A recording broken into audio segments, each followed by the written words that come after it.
Bienvenidos otra vez a Big Mar Podcast. En esta ocasión estaremos conversando con Alberi Rosario, a.k.a. el mejor jefe libra por libra, un hermano, un amigo, también un mentor, uno de mis jefes realmente. Alberi, ¿cómo te sientes? Gracias por la invitación, Vic. Aquí estamos bien, gracias. Gracias por venir. Alberi, en este momento quiero hablar contigo. Esto es una conversación, un conversatorio, nada tan, tan formal. Quiero saber un poquito más de tu vida, de tus negocios, de tus empresas. Y quiero comenzar por tu pasado. ¿Quién es Alberi? ¿Dónde nació? ¿Nació en La Cañita? ¿Nació en Nueva York? ¿Nació en Pekín? ¿Dónde tú naciste, Alberi? Esa es una muy buena pregunta porque mucha gente piensa que yo nací en Santo Domingo. No. Porque como oyen el lenguaje, el tigueraje, o como yo me expreso, pero en verdad yo nací en Nueva York. ¿En Yo Nueva nací York, Nueva York? en Manhattan. ¿En Washington High? No, en Manhattan. Manhattan Downtown. Mi mamá siempre dice que yo soy de los tigres de Manhattan, porque yo nací en Nueva York, Manhattan. Wow, yo no nací, sabía. yo nací ahí, pero me fui para Santo Domingo bien pequeñito. Si no me equivoco, yo creo que los padres míos me llevaron yo teniendo como un año, o cerca de un año, estando un bebé pequeño todavía. Yo creo que hasta antes del año. Yo me ¿Y fui para por Santo qué se Domingo. fueron para allá? Porque usualmente la gente viene para acá. Ustedes se fueron. Se retiraron jóvenes. No, Ustedes. mi mamá y mi papá vivieron un tiempo aquí, en Nueva York. Resulta que yo tengo dos hermanos más, yo soy el del medio, tengo un hermano mayor, yo soy el del medio y tengo uno pequeño. Y dos de nosotros nacimos aquí en Nueva York, el mayor nació en Puerto Rico. Okay. Entonces, mis padres son dominicanos y ellos vivieron un tiempo allá, vivieron un tiempo aquí. Resulta que ellos estaban viviendo aquí durante ese tiempo y después decidieron irse para Santo Domingo porque mi papá es doctor allá en Oh, Santo sí. Domingo. Entonces, ¿Doctor general o tiene algo sí, específico? doctor general. Entonces Wow. se terminaron yendo y básicamente yo crecí en Santo Domingo hasta los 9 años. ¿En qué parte de Santo Domingo? En la capital, La en tú eres Villamella. capitaleño, de Nueva York y de la capital. Esto es un Villamella peligro City, andante. Ay, ay, donde ay. están los chicharrones. Pero hiciste amistades, tenés recuerdos. Sí, resulta que recientemente yo estuve en contacto con uno de mis amigos, o mis mejores amigos de ese tiempo, de cuando yo estaba jovencito, Sí, ¿y qué tal? Y sí, ahora estábamos en comunicación, pero sí, mi vivencia, mi cultura, mi niñez es de Santo Domingo. Básicamente, como te digo, el que me escucha, lo primero que dice, dominicano. Pero ¿y hasta qué curso Pero tú llegaste? yo llegué hasta el cuarto. Entonces yo vine en el 2004, vine a los 9 años y básicamente yo me fui de allá estando en el cuarto grado. Cuando llegué aquí seguí, pero me quemé el cuarto grado y tuve que repetirlo. ¿Aquí o allá? Aquí. Aquí. Entonces aquí me quemé, tuve que repetirlo y ahí seguí. Eso en el 2004 por ahí. ¿Y tú recuerdas cuando volviste para Estados Unidos o no recuerdas? ¿Tú Sí, claro. te querías ir, no te querías ir? No, yo vine con 9 años y yo estaba grandecito. Grandecito. Yo me acuerdo, hoy mismo, yo me acuerdo como si fuera ayer, la primera vez que yo me monté en un avión, Sí. que llegué aquí, La estaba segunda, oscuro. la segunda. Bueno, la segunda vez. Digo primera vez porque es la que me ¿Tú te acuerdo, pero acuerdas? era la segunda porque yo me acuerdo hasta estar en Santo Domingo y como soñando venir para acá. Sí, el sueño Sí, americano, se va el tipo. es tan tal que yo me acuerdo como para una Navidad, yo pidiéndole como a los reyes, como que mi deseo era venir para acá. Yo no sé por qué, no te puedo decir porque yo estaba Sí. niño, que no como, y te digo así porque sabes que mucha gente a veces quieren venir como con el deseo de trabajar o echar para adelante, que no era lo mío, sino como yo escuchaba Nueva York y quería venir. Entonces, yo sí tengo como esa memoria de niño, de que yo digo, acordándome como pidiéndole a Dios, como que me hubiese gustado venir. Entonces, la segunda vez que vine, me acuerdo que yo llegué aquí de noche y había nevado. De noche con nieve, pues el sueño Entonces, americano. yo me acuerdo que lo primero que yo vi fue como mirando afuera por la ventana del avión y viendo toda la luz se prendía, como todos esos bombillitos, y sabes que allá uno te Se monta su va la apagón. luz. Yo vi toda esa luz y yo como que me quedé así, como wow. Entonces, cuando llego, que aterrizo aquí, veo esa montaña de nieve, ya porque ya había nevado y nada más quedaba como el residuo de la nieve. Ok. Y me fue a buscar el tío mío, el hermano de mi papá. Y yo veo que yo le pregunto, digo, ¿esa es la nieve? Y me dicen, sí, esa es la nieve. Y yo, asombrado, vuelto loco. Y otro recuerdo que tengo es que cuando estamos pasando por el Easy Pass, que yo veo que dice, el tío mío le dice a su hija, que él fue con la hija de la bucal, ¿no? Le dice, pásame un peso para pagar el Easy Pass. El Easy Pass era $1 para ese tiempo. $1. Pero que cuando yo oí un peso, yo me quedé y dije, Un peso. ¡wow! ¡Un peso! Pero digo yo, no, pero aquí la cosa está buena. Sí, yo en verdad me acuerdo, tengo muchos recuerdos de cuando llegué, cómo fue. Yo tuve en verdad un comienzo como difícil aquí también. Cuando Yo te iba a preguntar, ¿cómo fue esa transición de el idioma, la cultura, el clima? ¿Cómo fue eso? El clima no fue tanto, yo diría que fue ni la cultura, yo creo que fue más el idioma y acostumbrarme, porque como ya yo entré un poquito grandecito, al no saber inglés, me dio un poquito duro. Entonces yo entré en la escuela y como ese ambiente, la gente hablando, los muchachitos hablando inglés, yo no entendía. Yo entré en clase bilingüe, pero no, como que, no sé si fue como si una presión psicológica o qué, pero como que me sentía raro. Y para colmo, yo tenía una profesora que como, ella era latina, pero era como esa latina criada aquí, era como media racita y como que le cogió para mí. Y yo diría como que yo sufrí mucho mentalmente en esa época, y ahí fue como donde yo me quedé, porque ella me miraba y como que ella me hablaba a mí como denigrando a una persona. Y eso como que a mí me afectó mucho. Entonces yo me quemé. Y después de ahí, que yo cogí para otra escuela, a repetir el 4º grado, ahí fue como que ya yo comencé a superarme, como que a superar lo que había pasado anterior. Me tocó un profesor, me acuerdo el nombre todavía, Mr. Guerra, si no me equivoco, que me trató muy bien y ahí yo comencé a graduarme con honores. Y La ya importancia como, de un buen profesor. Sí, óyeme, ese profesor como que me entendió, ¿entiendes? Y me ayudó y ya ahí comencé como a sobresalir y actualmente, pero sí, ese año fue un poquito difícil, sí. Y cuando tú llegaste, ¿a qué estado llegaste? ¿Volviste a Nueva York o para dónde volviste? No, yo llegué aquí a New Jersey. A New Jersey. Yo he estado básicamente desde que llegué aquí en New Jersey. Yo llegué aquí a Jersey City, básicamente desde los 9 años. Yo estoy aquí, yo tengo 30 años. 30 años, ay. 21 años aquí. 21 años aquí. Y cuando llegas entonces a New Jersey, ¿cómo le fue eso para hacer amistades? Como sabes que uno en la escuela como niño se le hace fácil socializar y para ese tiempo no existía tanto las redes sociales, que el Instagram, que el Facebook y todo eso. Entonces hice amistades bien rápido, especialmente en la escuela. Después de ahí, cuando nosotros vinimos nos quedamos en la casa de un tío mío, que en lo que mi mamá buscaba apartamento, hasta que después eventualmente nos mudamos.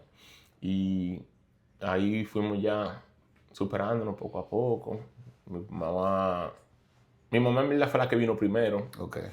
Después que ella tenía trabajo, que estaba estabilizada, entonces vinimos mi hermano con mi papá.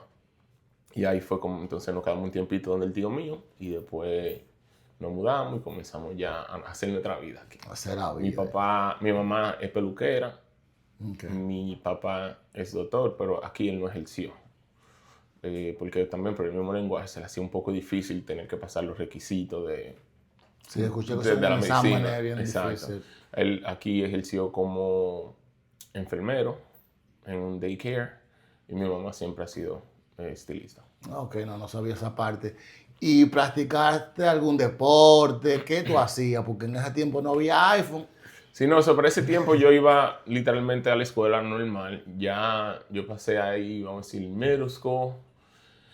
Desde la middle school era básicamente mi niñez, como quien dice, o mi juventud. Pues ya yo tenía algunos 12 por ahí, 13. Básicamente levantarme y ir a la escuela. O sea, eso es lo más que yo me acuerdo, aparte de los amiguitos y la cosa. Después fue cuando yo entré a la high school. Ahí fue que ya yo comencé a hacer deporte. ¿Qué tipo de deporte? Porque yo lo veía ahí natación. en un video jugando basquetbol. ¿Tú jugabas basquetbol? Yo jugaba de todo. Pero yo, gracias a Dios, siempre fue como...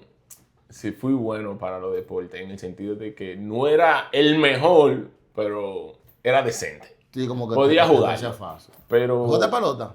No, del único deporte que yo llegué a jugar como competitivo, donde fui parte de un equipo, fue la natación. Natación, ok. Y es una historia funny porque eso fue ya en la high school, y yo comencé la natación porque yo quería la suera de mi high school que decía Ferris Athlete.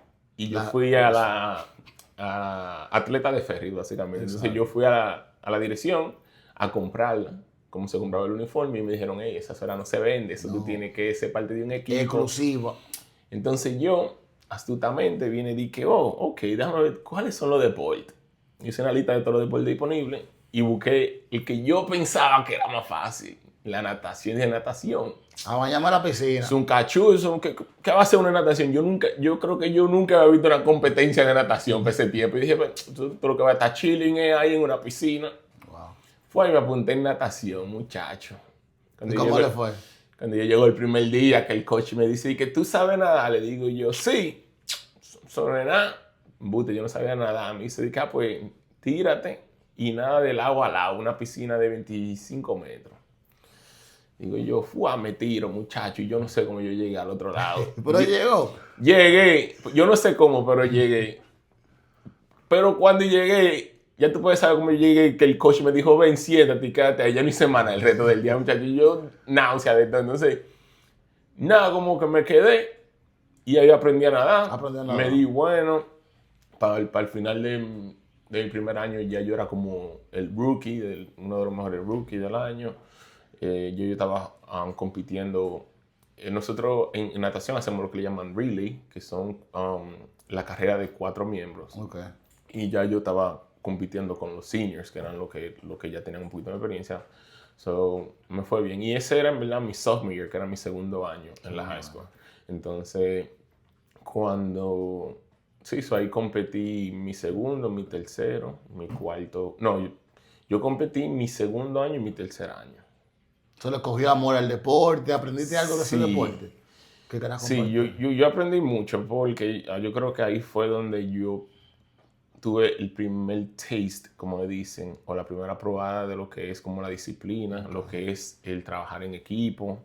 Yo creo que fue una etapa muy bonita. La high school básicamente fue como donde ya yo comencé como a desarrollarme como, yo diría, un poco más como persona, como un joven ya independiente, porque fue donde comencé a hacer deporte, fue donde tuve mi primera relación seria, que es mi pareja actual todavía.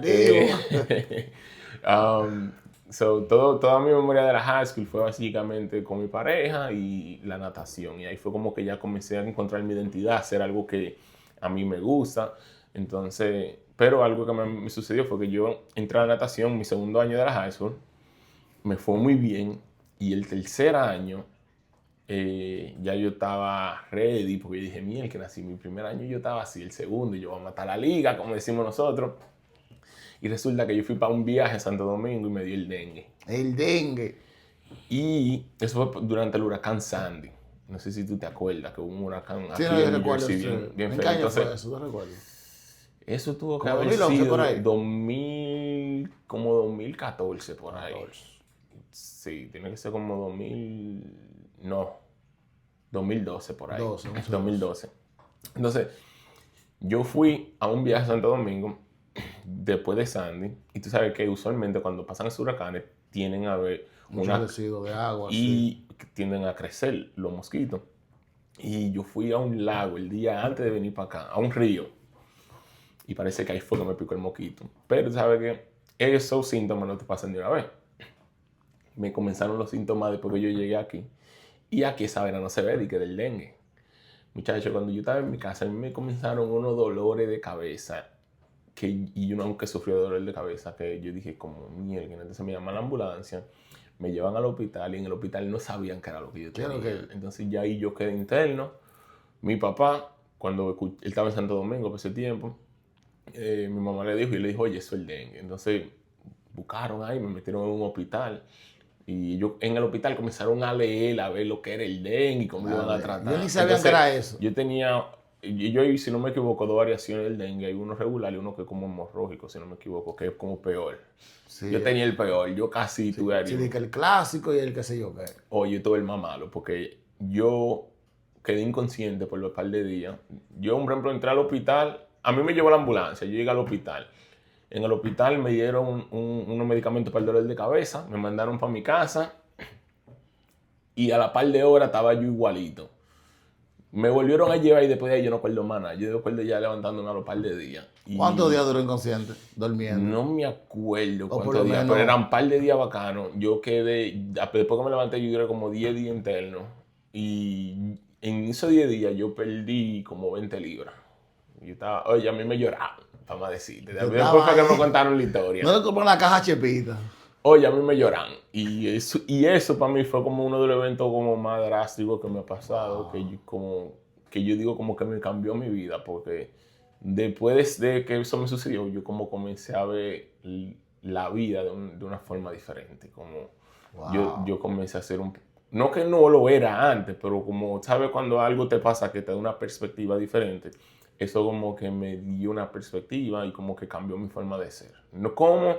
No sabría decirte exactamente, pero sí fue algo que lo sentí. Yo como que tendí a ser más consciente, más agradecido, como que veía las cosas de un punto diferente. Y eso me marcó mucho. Y de cierta forma, yo agradezco mucho que pasé por eso, porque también mi vida cambió a través de esa experiencia. Porque antes de eso yo tenía unos planes que eran, por ejemplo, yo estaba en la high school, pero los planes míos eran seguir los pasos de mi hermano mayor, que era, él estaba en college, él estaba estudiando justicia criminal y él ya estaba en la academia él iba a aplicar para la academia de State Trooper, de los policías, creo que se llaman interestatales. Sí. Entonces, esos eran los planes míos. Te iba a estar ahí dando tickets en el highway. Exacto, pero cuando me da el dengue, el segundo año, yo seguí, me dio entrando el tercer año de high school, que fue mi segundo año nadando. Cuando me da el dengue, que yo pierdo toda esa libra, me dan de alta, yo duro un mes en la casa sin ir a la escuela recuperándome, pero nunca me mandaron a hacer terapia física. Al no hacer terapia física, yo venía emocionado del año pasado que maté la liga en natación y dije, este año yo me lo voy a comer, y me metí en natación como si nada.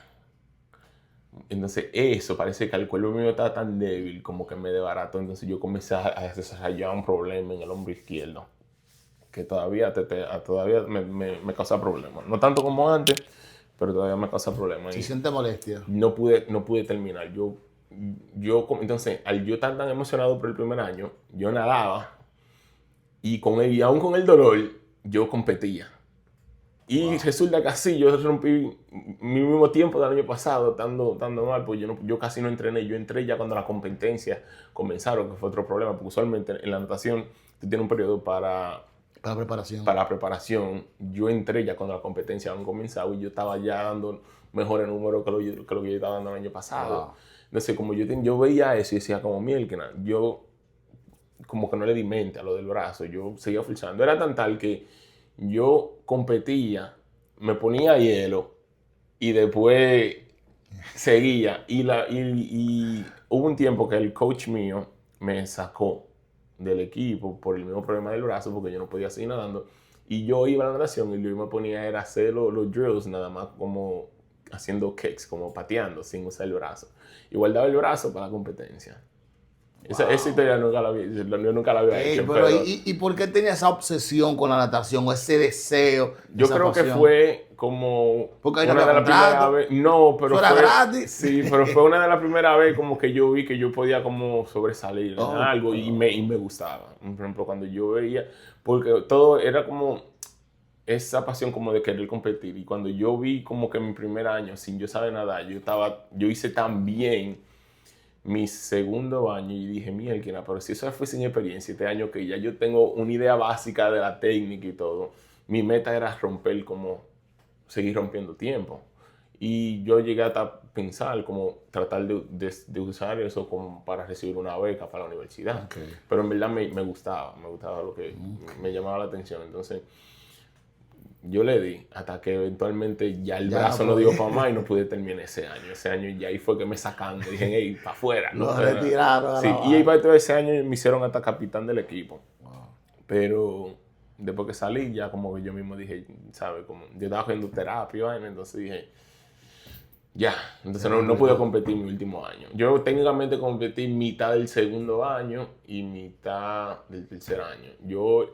Mi primer año nadando, yo hacía 50 metros como en 29 segundos, que no es un número de que, no era tan rápido, pero pasé.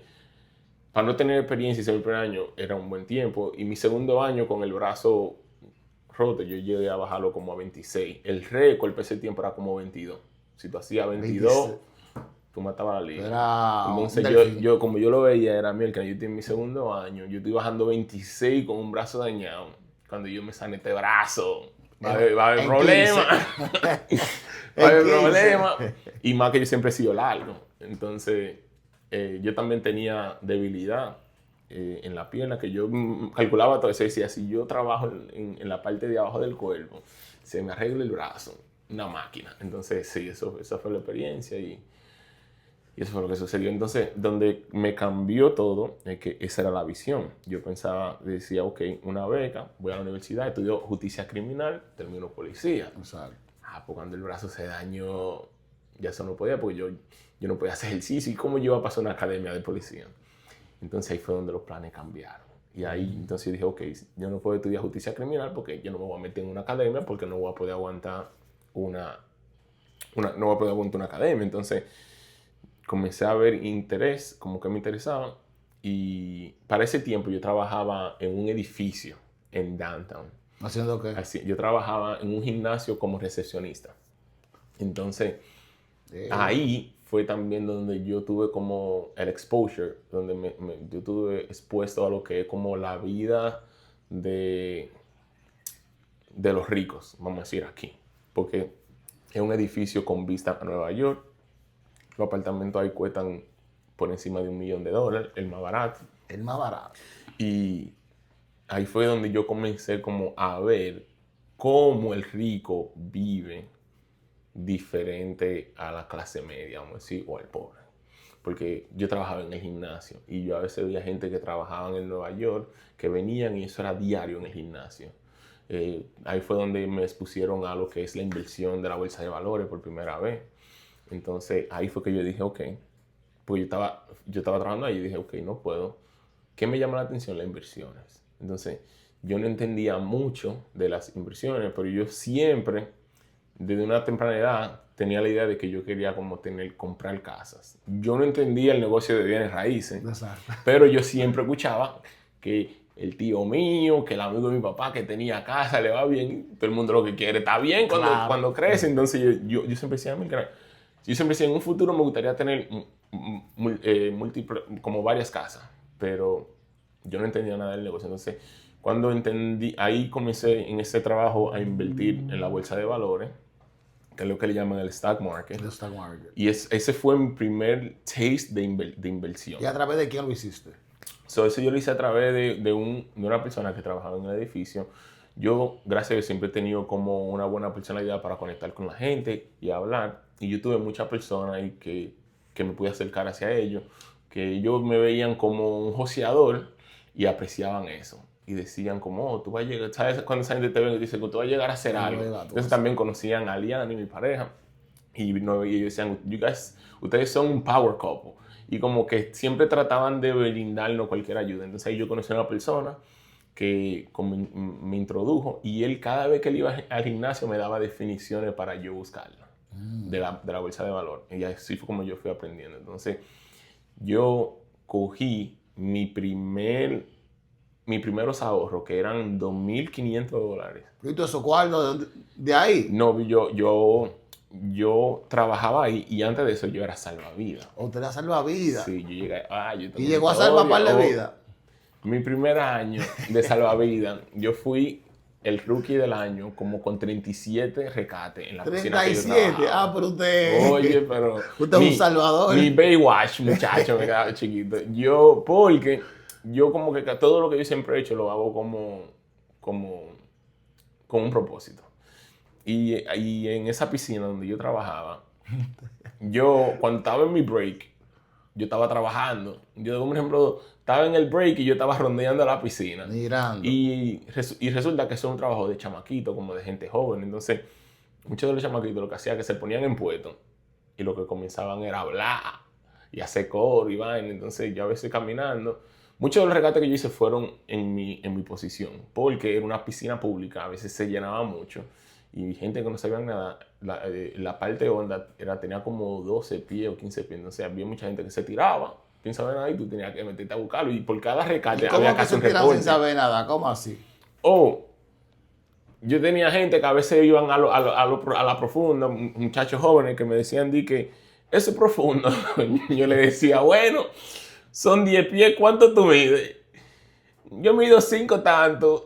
4 tantos, digo yo, bueno, es hondo, ¿tú sabes nada? No, pues no te tires. Ah, muchacho, ¿para qué fue eso? Tú le decías que no se tirara, ellos se tiraban y tú tenías que sacarlo. Entonces, así, niños que se ahogaban también, ellos tenían un área que le llamaban el kiddie pool, que eran para niños, entonces se iba poniendo más profunda porque tenía unos toboganes, para que entonces saliera más profunda para que, ¿sabes? No toquen en el piso. Entonces, a veces yo brincando, niños inconscientes, terminaban ahí y había que sacarlo también. Entonces, fueron varios, yo traje varios veranos, pero mi primer verano, que fue uno de los veranos más calientes aquí, esa piscina se llenaba, a veces metían hasta 300 gente. Wow. Porque eran 2 piscinas grandes, era una grande para adultos y una para pequeños. Entonces, había veces que yo, en mi lonche, tenía que salir huyendo a buscar gente que se estaban ahogando y los que estaban en los puestos a veces no lo veían. Y yo tuve mi primera experiencia de CPR, que es cuando tú le das primeros auxilios a una persona. Ahí hubo un niño que se tiró en lo hondo. Uno de los salvavidas tocó el pito. Usualmente en esas, cuando pasa cualquier situación, si hay varios salvavidas, el que nota que está sucediendo algo, toca el pito y lo toca por un tiempo extendido. Entonces, eso es lo que le alerta a los otros salvavidas para que ellos vean y saquen a todo el mundo, ¿no? Que se soluciona la situación. Bueno, en este caso yo veo que la persona tocó el pito, pero no lo tocó por muy alto. Parece como que, no sé si la misma adrenalina lo tocó y se tiró. Y los otros salvavidas no se dieron cuenta porque la piscina estaba llena. Vamos a decir, la piscina está aquí. En el medio hay una área de recreación y aquí está la chiquita. Yo estaba en el medio. Y cuando yo vi que tocaban el pito, que yo miré para allá, que yo veo que ella se tiró, yo toqué el mío y salí huyendo para allá. Eso fue como un instinto. Un instinto. Cuando yo llego, yo nada más veo que ella saca el chamaquito así inconsciente, flotando para abajo. Entonces, como yo llegué, fue uno de los primeros que llegué, ya yo fui el que lo asistió. Entonces, hay un proceso donde uno tenía que coger la tablilla, una tablilla que nosotros utilizábamos que flota en el agua. Tú la hundes, coge al niño, lo saco. Entonces, cuando sacamos al niño, él, no me acuerdo muy bien, pero si él tenía pulso o no, yo sé que él no estaba respirando, estaba inconsciente ya. Entonces, ahí comenzamos a darle los primeros auxilios. Y después ya el chamaquito tuvo conciencia, y llegó a la ambulancia y se lo llevaron. Te lo llevaron. ¿Y ese no trabajó mentalmente y esa experiencia? No, ¿cómo te digo? Eso fue como un instinto, como algo que sucedió así, rápido y de una vez, ¿sabes? Pero fue como, yo no lo pensé, eso, como que el entrenamiento que te dan, kicks in ahí, como que entra y tú fluyes. Yo no fue de que yo pensé que, lo voy a salvar. Lo voy a salvar. No, eso fue, daba el pecado ahí, lo primero que salga, exacto. Entonces, sí, yo fui salvavidas. Entonces, volviendo a la historia, todo lo que yo ahorré durante ese tiempo, llegué a una moñita de 2.500 por ahí. Pues estaba picante. Y le invertí en la bolsa de valor con el tigre. El tigre me dice... Yo me acuerdo, la primera compañía fue Alibaba, era una compañía que es como Amazon, de productos así. Creo que era una compañía china. Cuando yo entraron públicamente a la bolsa de valor y yo metí mi cuarto porque el que no se arriesga no gana. Wow. Y el tigre me estaba guiando y digo, tiene que saber más que yo. Muchacho, yo metí El primer día, menos 500. ¿Y qué pasó? Porque que por eso es que de los errores o de toda experiencia se aprenden. Cuando una compañía entra pública al stock market, siempre tiende a subir. ¿Por qué? Porque comienzan en un precio bajito, entonces los inversionistas comienzan a invertir, pero después tiende a caer, porque la gente va comprando. Entonces, ese día yo compré cuando abrió, subió, pero tú el que cogió esa ganancia vendió. O sea, al otro día, ¡fua!, volvió y bajó. Ahí Ay, mi yo con los cuarto. mocos para abajo, ¡ay, mi cuarto! Pero la suerte fue que yo no vendí. Entonces yo lo aguanté y me dice, oye, no venda, porque es una buena compañía, y lo aguanté. Bueno, resulta que como a los par de meses subían los chelitos. Subieron. Ay, mi Y cuarto. ahí fue donde yo conocí a mi socio, que con él estaba haciendo bienes raíces, y ahí fue que él me dijo, él me llamó, él y yo habíamos ido a Merusco juntos, y nos veíamos también a través de la competencia de natación, porque él nadaba para la high school de él, yo nadaba para la high school mía. So, siempre mantuvimos una conexión, y él estaba trabajando para una compañía de bienes raíces cerca de donde yo estaba, del edificio donde yo estaba trabajando en el gimnasio. Entonces ahí él me escribió y me dijo, hey, ¿tú trabajas en tal edificio? Le digo yo, sí. Ahí fue donde comenzó el tiempo de Instagram, yo creo. Me dice, pero yo trabajo aquí a un blog, que cuando tú termines, dale para acá. Yo salía como a las 10, todavía estaba ahí trabajando. De la noche. De la noche. Cuando yo salí, me digo yo, hey, manín, ¿qué es lo que? Me dice, ¿qué? Digo yo, ¿y qué tú hacías aquí? Me dice, yo soy agente de bienes raíces. Digo yo, ¿y cómo así? Me dice, sí, mira, si yo vendo un apartamento, me gano tanto. Si yo vendo una casa, ¿En yo, serio? pero eso suena bien. Y ya yo estaba expuesto a lo que era bienes raíces, porque en el gimnasio, los agentes que iban a enseñar el edificio, iban siempre a darle un tour de las amenidades a los clientes. Entonces, yo veía lo que ellos hacían, pero no entendía el negocio. Es tan tal que tú me hablabas a mí de un mortgage por ese tiempo y yo no sabía lo que era eso.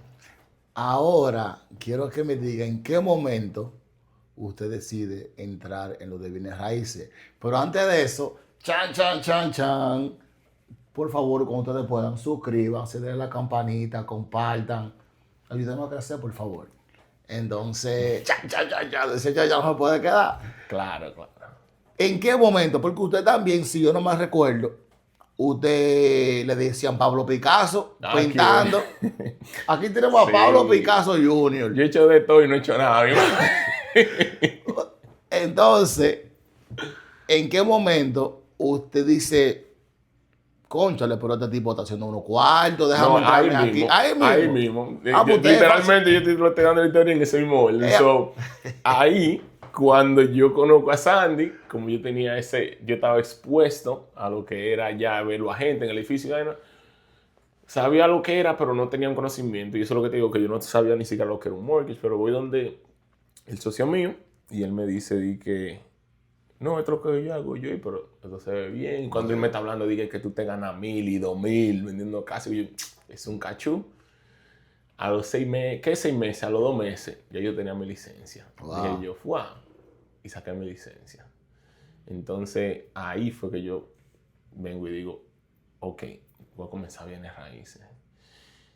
Y todo fue por lo del dengue, porque si no, yo hubiese terminado algo que fue policía. Negativo. Exacto. Entonces, ahí yo comencé, yo estaba en college, ahí yo cambié de criminal justice a finanzas por lo del stock market, porque yo decía, yo todavía no sabía que iba a ser agente, y yo estaba en la universidad, y yo decía, no puedo estudiar justicia criminal, porque voy a hacer con eso. Lo único que me llama la atención es lo de finanzas, lo de la bolsa de valor, porque ya tenía un taste de eso. Siempre me llamó la atención. Entonces, déjame estudiar finanzas. Y después, mientras estaba en la universidad estudiando finanzas, ahí fue que fui donde el socio mío y me introdujo a lo de bienes raíces. Entonces, cuando él me dijo eso, yo saqué mi licencia para trabajar como agente regular.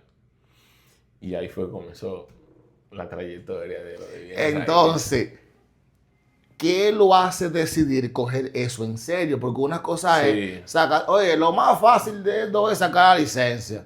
Tengo mi licencia. Y ahora, ¿quién podrá defenderme? ¿En qué momento usted dice, me voy a enfocar? ¿Qué dificultades, qué retos se enfrentó? ¿Y cuándo ya usted dice, llegaron ellos? No fue un cachú, ahora es que falta mambo. Yo saqué la licencia y como te dije, a los 2 meses ya yo tenía mi licencia. Ya era rico. Rico. Ya yo tenía mi licencia, entonces comienzo a trabajar. El socio mío básicamente siempre me ayudó desde el principio. Es por eso que yo con él no como cuento, porque él fue ese El líder. El líder metió la mano desde el primer día. Entonces, yo comencé a trabajar como agente regular. Entonces, cuando yo comencé a trabajar, yo estaba cogiendo 18 créditos en la universidad. Ey, pues daba full time, más de full time. Yo hacía el trabajo del gimnasio. Yo hacía Uber part-time. Y trabajaba en bienes raíces. ¿Por qué? Porque cuando tú comienzas el negocio, que tú tienes tu licencia, uno cree que, ok, pues me embute que aprende el negocio. Una cosa es sacar la licencia y otra cosa es aprender el negocio. Entonces, yo no vi a Linda como hasta los primeros 6 meses. 6 meses, ¿y cuánto vio? ¿Se puede decir? No me acuerdo, pero fue mi primer venta. Yo te voy a hacer el cuento de cómo fue mi primer venta. Pero fue en como 6 meses. Fue en como su par de milanga, pero fue en 6 meses joseando sin ver a Linda. ¿Entiendes? Sí, pero como no hay algunos nada mejor. 5,000, como algunos 5,000. No hay nada mejor que los cuartos juntos. Sí. Porque uno lo ha visto separado muchas veces, pero la unidad está a la fuerza. No, sí, es verdad. El bobo trabaja 6 meses sin ver a Linda. Ese es el problema. Entonces, sí, así comenzó. Entonces, yo comencé a trabajar bienes raíces regular. Tuve mi primer venta a los 6 meses, donde tuve un open house. Y un tigre vino de la nada y que yo quiero vender mi casa. Y yo, ay, papá Dios. ¿Qué yo voy a hacer ahora? ¿Qué yo voy a hacer? Yo tenía una mentor, que era la mentor mía y de la del socio mío. Y ella fue conmigo al listing. Yo hice el appointment y ella fue conmigo al listing. Un appointment center ahí. La casa se vendió como por $30,000 por encima, muchacho. Yo vi a Dios. Pero, después que cerré eso, yo seguí trabajando y yo trabajaba los compradores del socio mío. ¿Por qué? Porque ya él le estaba yendo mejor. Él le estaba yendo mucho mejor. Y no, para ese tiempo todavía él le estaba yendo bien, pero todavía no tan bien como le fue después. Cuando él le estaba yendo mejor, él comenzó a tirarme a los compradores de él y yo lo estaba trabajando. Pero yo no sé. Yo en verdad lo que estaba era sobreviviendo. A mí no me fue muy bien vendiendo de casa regular. Yo sí vendí un par, pero no era de que para tú sobrevivir con eso. Okay. Donde todo cambió fue cuando yo terminé la universidad. ¿Te terminó? Sí. ¿Se graduó? Me gradué. Su respeto. Tenemos un título ahí. Mi gente. Cualquier cosa, usted, ¿de qué se graduó? De finanzas. Cualquier cosa. Entonces. Aquí para allá. Ya cuando yo tenía un segundo año, que fue al principio, ya yo tenía como 6 meses, él tenía como 1 año en el negocio, él decidió salir. ¿Qué es salir? De la universidad. Y yo le iba a seguir los pasos. Usted estaba mal influenciado. No, pues yo dije, pero de los cuartos. No, viejo mío, dije, ¿dónde te va, mi hermano? Devuélvase por ahí. Y tuve que seguir, pero él me dijo, que eso nunca se me olvidó, me dijo, oye, termina, que cuando tú salgas, yo te mando. Entonces que yo terminé y seguí trabajando part-time, él lo estaba haciendo full-time. Cuando yo termino la universidad, ahí es donde yo digo, ok. Tengan su título. Yo le voy a dar a esto 6 meses. Si en 6 meses yo no veo que esto me vaya a mí, pero ya yo tenía un par de años de experiencia. Pero si yo dije, si yo no veo que yo esté ganando una entrada, que yo diga, puedo hacer una carrera de esto, yo voy a ver, yo cojo por otro lado. Y ahí fue donde yo me gradué y el socio mío me introdujo, como quien dice, a la inversión. Ahí fue donde todo cambió, como dice. Ahí cambió. Sí, porque ahí yo pasé de ser, como quien dice, un agente regular a enfocarme más en las inversiones. Entonces, él tenía un mentor que le enseñó el negocio de la inversión y cómo conseguir los deals. Y él me enseñó a mí. Entonces, yo le traía los deals a él y él se lo traía a su mentor. Entonces, era como una cadena. Y de ahí, muchacho, ya es historia. Ay, oye, yo trabajé, yo le dije, yo me puse una meta de 6 meses. Los primeros 3 meses yo me gané lo que yo no me había ganado en todos esos años juntos. Pero yo creo que usted me haga el cuento. El que Joel, mi manager, siempre dice, el de los cuartos que usted empezaba a ganar rico. Yo creo que Ese ese mismo. cuento. So, Ay. en esos 3 meses, ya el negocio cambió. Uf. Y recuerda que yo te dije que yo siempre he sido como bueno conectando con la gente. Bueno, cuando el negocio cambió, a mí sí se me aficia. Por ejemplo, a mí nunca se me hizo fácil de que trabajar de que con compradores o vendedores. Pero cuando cambió el aspecto a lo de inversiones, eso sí me llegaba a mí como si nada. Eso le gustaba.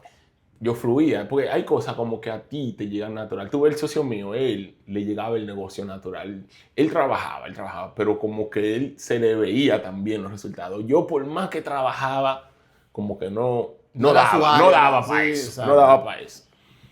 Pero cuando entró a la inversión, haciendo, vamos a decir, el mismo esfuerzo, yo veía como que mierda. Resultado. Está fluyendo. Exacto, porque hay cosas donde tú eres bueno y hay cosas que no. Exacto. Entonces, en 3 meses, yo me gané como... Yo tenía 21 años, yo me gané como algunos $50,000 en 3 meses. En 3 meses. Rico, millonario. Tú estás loco, pero En 3 meses. 50 y yo nunca en mi vida había visto tanto cuarto juntos. ¿Y qué usted hizo? So, eso, ahí fue donde yo, como quien dice, compré mi primera casa de inversión sin dinero. ¿Por qué? Porque nosotros buscábamos la oportunidad, se la traíamos al inversionista, él la compraba y nosotros compartíamos la ganancia. Y ahí yo conseguí en esos 3 meses 3 propiedades muy buenas, que las inversiones fueron muy buenas, y ahí fue yo me gané como esos 50. Ahora, imagínate tú, yo con 21 años y 50 cachilín en el banco. Ay. Tony Montana, el de la película, me quedaba chiquito, amigo. Óyeme. ¿Y qué hizo con esos cuartos? Muchacho, ¿qué yo no hice? Mira, después que yo cobré, ay, yo me río porque es que Manager, escucha esta vaina aquí. las cosas le tienen que suceder a uno por aprender. Uno, que es lo que una de las cosas que yo digo hoy en día, de que uno se queja de cuando uno se cae, o de los failures, o de los mistakes, como los errores que uno hace, pero esos errores son importantes porque uno crece y uno aprende. Y este fue mi primer error. ¿Cuál fue? Yo me gané todo eso cuarto, ¿verdad? Y lo primero que yo hice fue mudarme. Porque ya yo soy el dueño del mundo, yo tengo 50 en el banco. Y eso se va a acabar. Lo primero fue que me mudé. Y el error no fue mudarme. El error fue que yo gasté como $15,000 amueblando un apartamentico de 2 habitaciones. Wow. Yo compré un mueble que todavía lo tengo, que gasté como $4,000. Jesús santísimo. Vamos a decirte, ese apartamento yo lo pude haber amueblado como con $3,000 o $5,000. Para que tú, 15. Yo gasté 15. Si llevamos 15 menos. Boom. 2. Le dije a la pareja mía que no tenía que trabajar. ¿Ya la retiró? La Sí, retiré eso es lo que un hombre, de verdad. con 21 años. Número 3, dejé de trabajar. Pero él cree que es mentira. Óyeme, dejé de trabajar. Usted no sembró Yo los llegaba a la cuartos. oficina y yo, porque llegaba, pensaba que estaba trabajando. Oye, 4, como 3 vacaciones. 3 vacaciones. Oye, Y madre se fue. en México a mí me conocían ya. Oye, yo fui a México como 3 veces ese año. Yo hice de todo. Oh, my God. Hasta que esa cuenta llegó como a $3,000. Y ¿Cómo que hoy te has sorprendido? y se gastaron los cuartos. No. Uno de esos son. Oye, ¿y cómo se da la multiplicación? Yo no estaba trabajando. Oh, Dios. Cuando yo te rindieron, sí, porque Sí. yo duré como... ¿Qué tiempo? No, y que 50 para aquel tiempo, no son 50 de No. ahora. ¿Qué tiempo era ese? Serán como para el... ¿Qué año era eso? Eran... Hace varios añitos. Estamos en 2015. el 2026, 16. como hace 8 años atrás. Wow. Sí, hace 18 como por 8 ahí, años. 17. Exacto. Entonces, yo viviéndome mi movie, todo yo, Rico. rico. Cuando esa cuenta dice 3,000 y hay que pagar renta, hay que pagar bill, hay que pagar de todo, yo sin ni uno, digo yo, el hueso. Y yo fui donde los papás de la De esposa mía de su esposa. a pedir la mano para que se mudara conmigo. Y lo primero que yo dije fue, ¿cómo yo voy ahora? Y le digo a esta gente. ¿Cómo se la devuelvo? No, y yo me he ido de mi casa también, porque atento a mí, dije que no, que ya yo podía. ¿Y qué tiempo duró? Como un año. Ah, porque duró. Como de 6 meses a un año rindieron. Porque No, yo porque- picaba, lo que no era, no picaba. Para a el la gasto misma. que tenía. Yo llegaba a la oficina, yo me acotaba, tarde jugando Nintendo. Me levantaba a las 12, llegaba a la oficina como a la 1, no hacía nada productivo y me iba para mi casa. ¿Y porque estaba en la oficina? ¿Y qué Ya se di que va? estaba trabajando. Porque digo, los amigos suyos lo veían que todos los días conectados jugando Nintendo. Ahí Oh, uno pero- cuenta. Y pues este tipo es rico. Oh, pero no te digo, que yo tenía la movie prendida. Yo lo mío era jugar Nintendo, después de eso era jugar Nintendo y el trabajo para decir que estaba trabajando. Fui a la oficina. Fui a la oficina, porque tú cuando estás en esa mentalidad, tú crees que porque estás en la oficina estás trabajando. Pero en este negocio, que es el negocio independiente, donde tú eres un contratista independiente, si tú no estás haciendo actividades productivas, usted no está haciendo nada. Si yo vengo a la oficina y lo que estoy es gastando tiempo, no estoy haciendo nada, yo tengo que hacer actividades que me generen dinero. Yo no estaba haciendo actividades que me generen dinero. Wow. Entonces, cuando caí en ese gancho, o no en el gancho, cuando caí en esa vuelta, digo yo, mierda, ¿qué yo voy a hacer? Ahí fue donde la realidad me dio un pecozón, como decimos nosotros. Y yo tuve que levantarme y decir como mierda. Entonces ahí volví a Uber. A Uber. Oh, Clarineste. De A Cancún Uber. para Uber. Ubeando. Ya yo no estaba, ya yo había dejado el trabajo del gimnasio. Y ahí yo estaba en bienes raíces y Uber. Y yo me acuerdo que al socio mío yo le hice una pregunta. Y yo le dije, yo íbamos por la 440, ahí, en la vueltica, ahí donde se conecta la 19 con la 440. Sí, sí. Y yo le hice una pregunta a él. Yo le dije, ¿a qué tú crees que se deba tu... how successful you are? Como El éxito. el éxito tuyo. Y él me dijo, la consistencia. Ahí fue donde yo aprendí la importancia de la consistencia. Porque cuando él me dijo eso, yo como que... ¿Sabes esa película que tú le das un rewind para atrás? Que tú ves como... Y yo como que reviví Hizo ese sentido año. ahí, wow. Y yo dije, mierda, pero es verdad, puede que yo deje de trabajar. No, porque si yo hubiese hecho todo eso y sigo trabajando, Y no, ok. sigo produciendo, pero yo trabajaba, cobraba y me iba. Cobraba, trabajaba y me iba. Entonces, entendiendo que esto no es un negocio donde tú trabajas y cobras de una vez, tú tienes que crear, como quien dice, un pipeline, una tubería donde tú tienes Ingresos que van llegando. ¿verdad? Algunos, como decimos en inglés, deals o negocios, que cuando tú vienes, tú cierras una hora y en un par de semanas o en un mes cierras otro. Si tú dejas de trabajar, tú creas un gap ahí. Entonces, Exacto. ahí fue que yo dije, como mierda, ahí fue donde yo levanté y dije, ok. Y ahí fue donde yo comencé ya como a... Y el líder nunca le ha bajado. No, él nunca le ha bajado. El líder ahí hay que amarrarlo para que le baje. Sí, exacto. Entonces yo usé como... Ahí fue que yo dije como, ok, tengo que comenzar a practicar la consistencia. Que por eso que yo siempre digo como que mi disciplina y mi consistencia no siempre ha estado ahí. Yo tuve como que aprender. ¿Qué cambió? Pasó ya, tú no Sí. quieres seguir pobre ni haciendo Uber. Solo lo primero ¿Qué que cambió fue la disciplina. Yo tuve que ser consistente. Yo tuve que entender de que así mismo como yo venía y mataba la liga, cuando me dedicaba, yo tenía que mantener esa consistencia. Y que yo podía disfrutar de mi trabajo, por ejemplo, viajar, vacacionar y todo, pero sin bajarle. ¿Entiendes?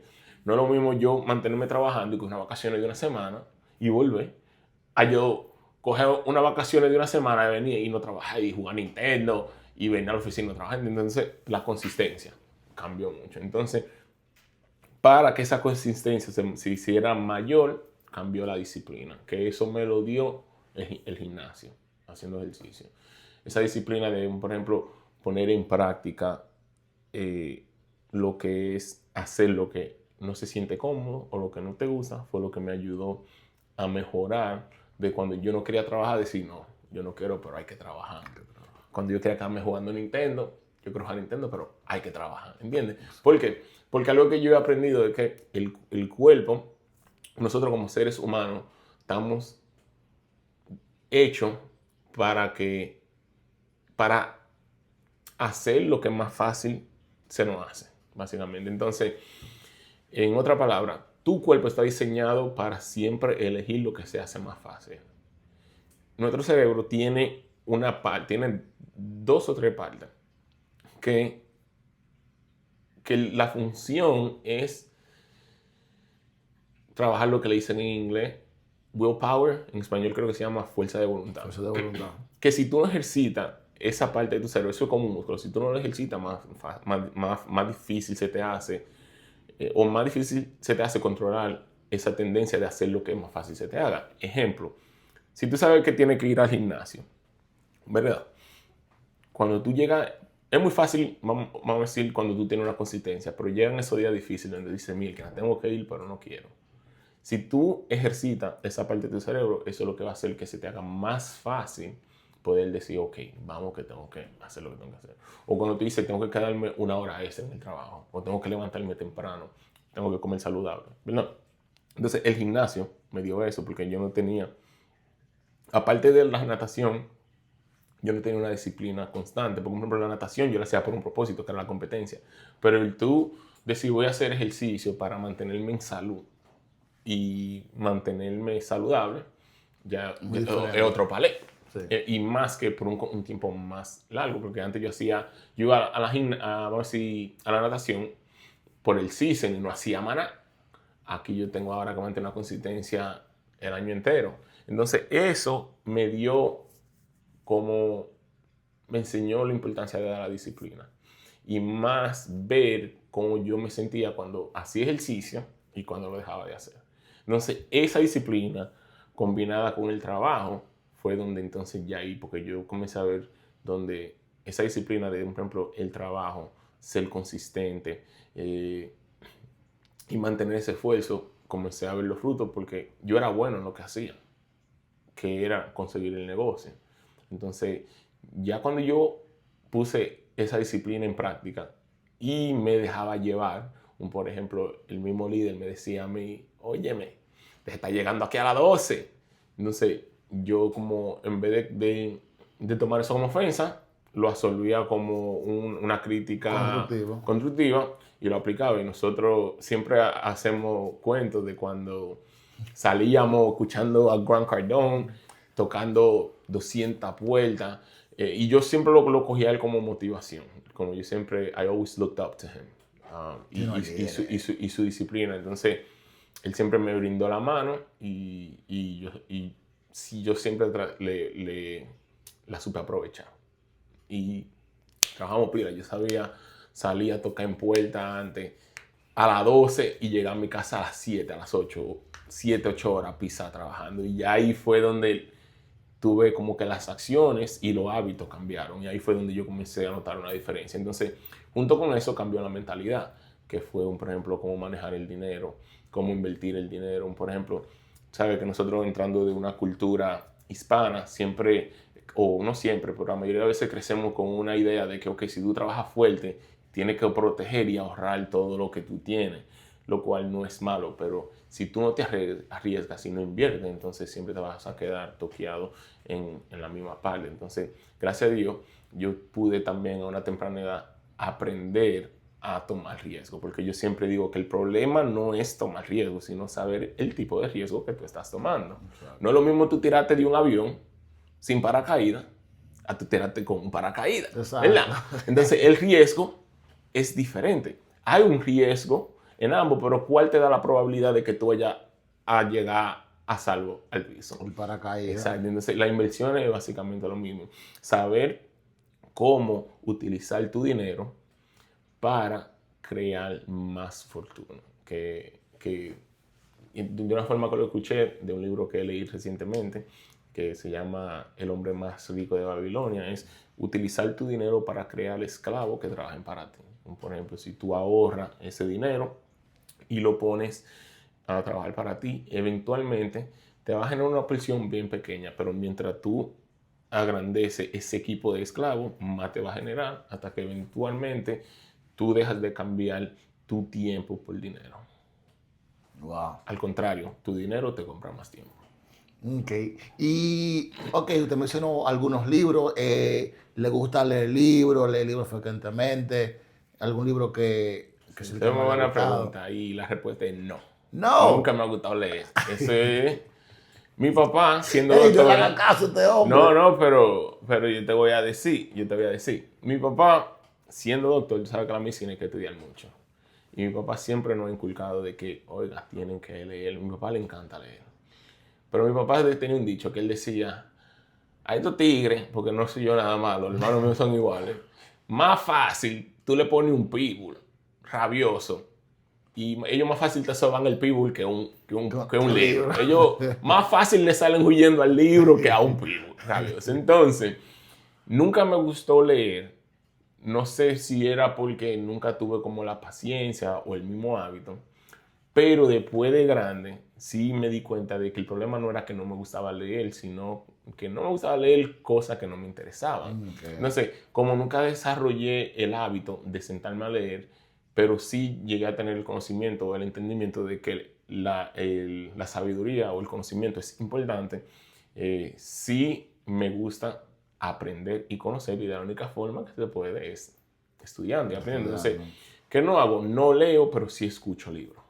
Eso es algo que sí hago mucho. Los audiolibros, exacto. Esa es como la forma de obtener el mismo resultado sin necesariamente leer. Me gustaría y he practicado con varios libros, pero a veces por el mismo tiempo no puedo, pero lo que hago es que escucho mucho audiolibros. Y luego vamos a hacer un episodio contándote algunos libros, cuál es su favorito. Pero ahora quiero saber, ya sé cómo usted comenzó, pero ahora veo que tiene una posición más de CEO, más de administración. Sí. ¿Qué tal esa experiencia de manejar un equipo?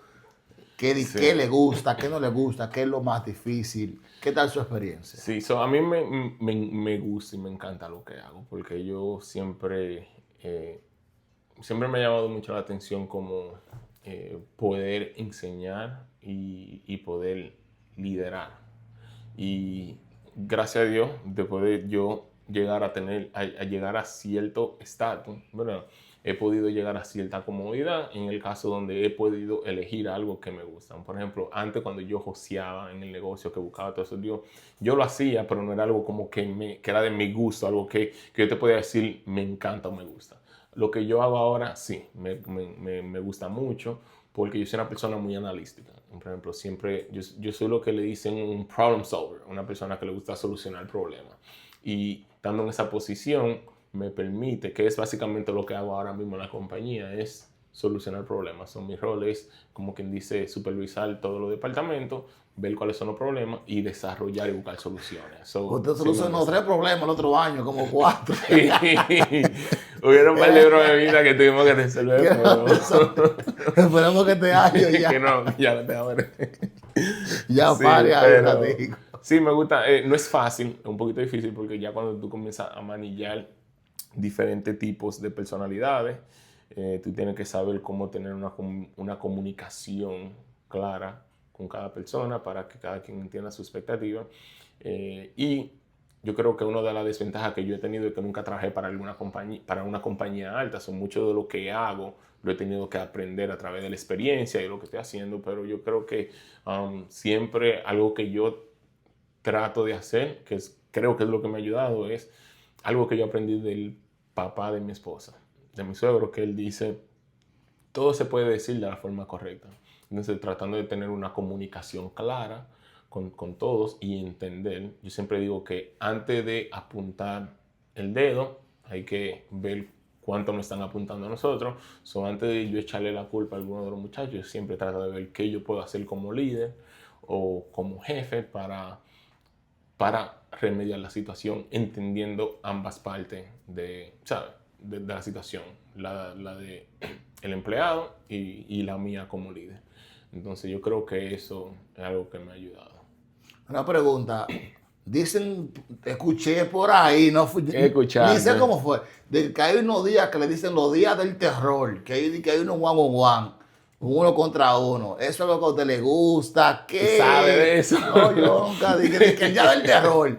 Yo no sé de qué es eso. Yo nunca he ido a eso. ¿Quién le habrá nombrado eso esos días? No sé, comienza con K. Con K. No, Sí, relajando. Pero le gusta, sí. se siente en algún momento un poquito challenge cuando sabe que va a abordar un tema un poquito difícil, o usted se lo disfruta y ejerce el poder. Sí, yo creo, yo no me siento challenge y me gusta, ¿por qué? Porque cuando tú dices los días de terror, tú te refieres a lo que yo le llamo los one-on-ones. Los one on one, Los one-on-one, para dar un poquito de context a la audiencia o de contexto, son los días donde yo básicamente me junto con el equipo y me veo con cada uno de ellos individualmente. ¿Por qué me gusta? Porque es el espacio donde yo puedo abrir un espacio de comunicación donde yo le puedo decir a ellos mi opinión, cómo yo me siento y donde yo puedo dar feedback. Pero también le puedo abrir el espacio a ellos donde ellos puedan también decirme que yo sé cómo ellos se sienten y qué se puede hacer. Es más como un espacio de comunicación para poder progresar y echar hacia adelante. ¿Por qué no me siento incómodo? Porque usualmente, como te dije anteriormente, cuando hay una situación dura, ¿verdad? Yo no soy el tipo de persona que vengo y digo, un ejemplo, Vic, tú no debiste beberte esa agua. Si hay algo mal que yo considero que tú estás haciendo mal, lo primero que yo hago es preguntarte, Vic, una pregunta, ¿por qué tú te estás tomando esa agua? Y tengo que entender por qué tú lo estás haciendo. Y cuando tú me explicas, entonces yo te doy mi punto de vista y trato de llegar a un acuerdo contigo donde ambos entendamos de que, ok, por eso tú no puedes tomar el agua y esto es lo que vamos a hacer para remediar esa solución. Si yo te digo a ti eso y los dos estamos de acuerdo de que, ok, no se supone que tú te bebas esa agua y lo dejamos claro, cuando yo venga la segunda vez Da otra oportunidad como que no ha pasado y nada. te diga y te pregunte por qué te bebiste el agua, Tenía sed. esos son otros palés, ¿entiendes? Porque tú me confirmaste a mí de que entendías por qué no te debes beber el agua. Entonces, yo siento que cuando tú enfrentas los problemas de esa manera, es muy difícil tú quedar como mal porque es un entendimiento. No soy yo diciendo que tú no puedes tomarte el agua, es tú entendiendo junto conmigo por qué no debiste beberla. Entonces, yo trato de siempre como remediar los problemas de esa manera, donde nunca ataco a la persona, sino trato de entender y explicar y expresarme de la mejor forma posible. Mi gente, por eso que le decimos, el mejor jefe, libra por libra. Solamente hay uno, Albert Rosario. Claro que desde el principio el mejor jefe. Ahora, una pregunta. ¿Le ha tocado votar a alguien? Sí, Ay, ay, ay. duramos un tiempito largo que no se había votado a nadie, pero el año pasado resolvimos 3 problemitas que tuvimos. No, yo ni me acuerdo de eso. Eso fue el otro año. Sí, me ha tocado votar, lamentablemente.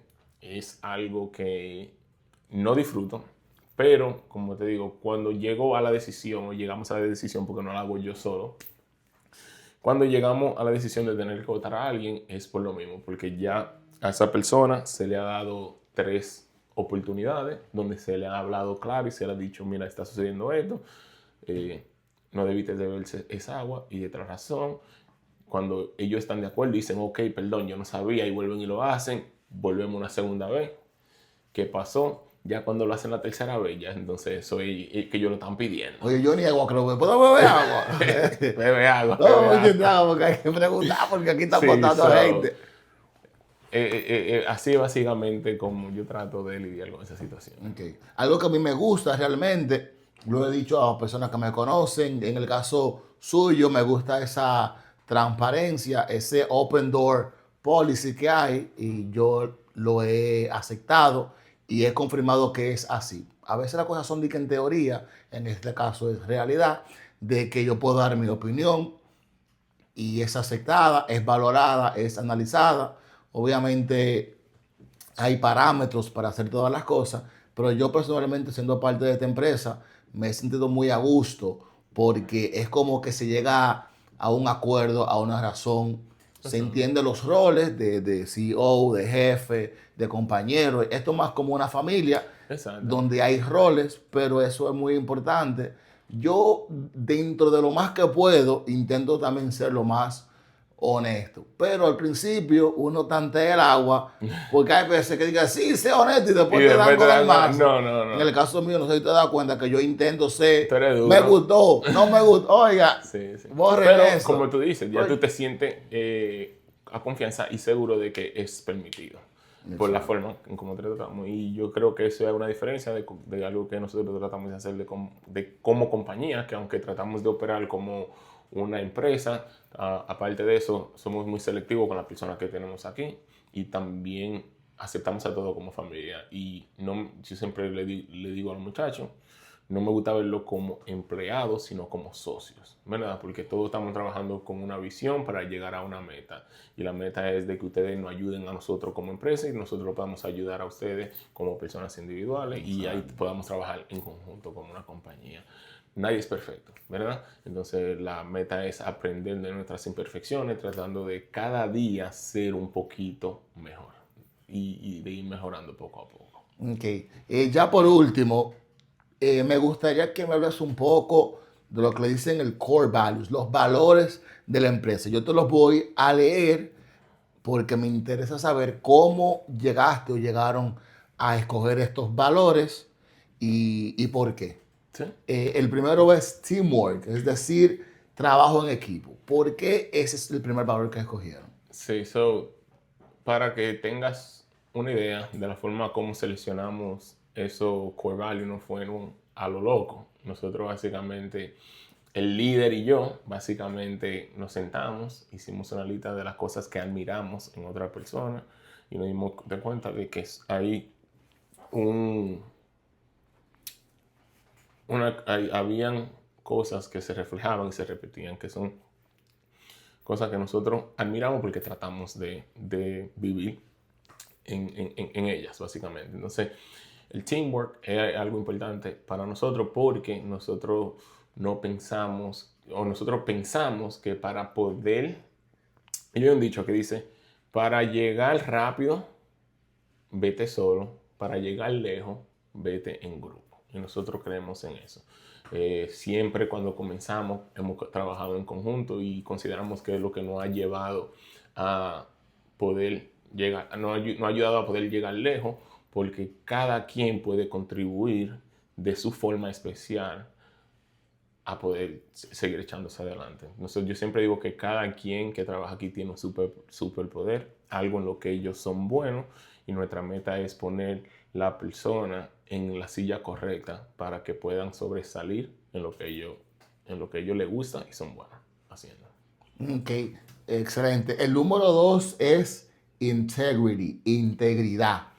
Sí, yo creo que eso es muy importante porque si tu palabra no tiene valor, si tú no puedes trabajar con integridad, entonces cómo las personas que trabajan contigo, aun sean tu compañero o sean los clientes, pueden confiar en lo que tú vas a decir. Entonces nosotros somos bien grandes en eso, en tener integridad y que nuestra palabra tenga valor. Me encantó eso. Hablamos un poquito de esta ya, la disciplina. Disciplina es muy importante porque si tú no tienes disciplina es muy difícil que tú te mantengas consistente con lo que estás haciendo. Y aquí tenemos el primer ejemplo basado en lo que le expliqué. Eso es algo que es muy importante. Ok, también tenemos aquí el drive, en español es el impulso, El es el impulso. drive. Sí, hay que tener esa hambre de querer echar hacia adelante, de querer crecer, de querer llegar a otros niveles. ¿Por qué? Porque si no, entonces te quedas en lo que es cómodo y no hay progreso. Entonces nosotros siempre buscamos personas que tengan esa hambre de querer echar hacia adelante. Ok, el próximo growth, crecimiento. Sí, so el crecimiento va en conjunto con el drive. Vamos a decir que el drive es la gasolina y el growth es donde tú terminas. Entonces, tener esa visión de dónde queremos llegar. Entonces, como yo siempre digo, si nosotros podemos trabajar 1% cada día, eventualmente a largo plazo va a ser un crecimiento bien alto. So, buscamos gente que tengan esa visión, que tengan una meta a lo que quieren llegar. Exacto. Ownership, es decir, responsabilidad. Sí, responsabilidad, accountability, no sé cómo se dice, ¿Es responsabilidad? pero tú tienes que own up o Ser ser responsable por tus acciones, ¿verdad? Si tú no puedes ser responsable por tus acciones, entonces es muy difícil que tú puedas admitir cuáles son las cosas en las que tú tienes que mejorar o lo que tienes que hacer. Entonces, aquí, como te digo, sabemos que no somos perfectos, pero cada quien tiene que ser responsable por sus acciones y lo que hace. Exacto. Y por último, transparencia. La transparencia es la clave. Si tú no puedes tener transparencia en tu comunicación, en la comunicación, en cómo te expresa, entonces es muy difícil que la otra persona pueda entender o confiar en lo que tú dices. Entonces nosotros tratamos de ser bien honestos con todos, de explicarle cómo nos sentimos y de no tapar el sol con un dedo, de no decirte lo que tú quieres escuchar, sino lo que tú debes escuchar. Exacto, perfecto. Wow, tremendos valores. Realmente tenemos como 532 preguntas más, pero eso ya va a ser para un próximo episodio. Barry, ya para terminar, me gustaría que le dieras un consejo a esa audiencia que va a comenzar a emprender o esa persona que va a comenzar a liderar un grupo. ¿Qué consejo en base a tu experiencia tú le puedes dar? Sí, para la persona que vaya a comenzar cualquier emprendimiento, mi consejo sería que no tengan el miedo de comenzar, eh, echar hacia adelante.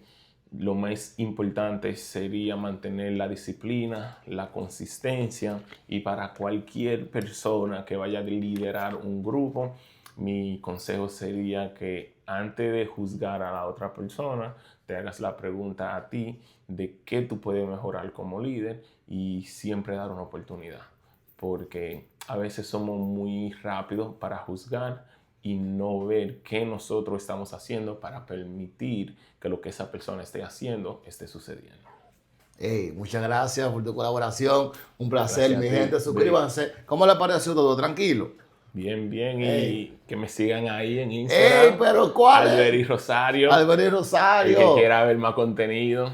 Vamos a ver si eso aparece ahí, un cintillito, una vaina bacana. Exacto. Mi gente, denle like. Muchísimas gracias. Gracias.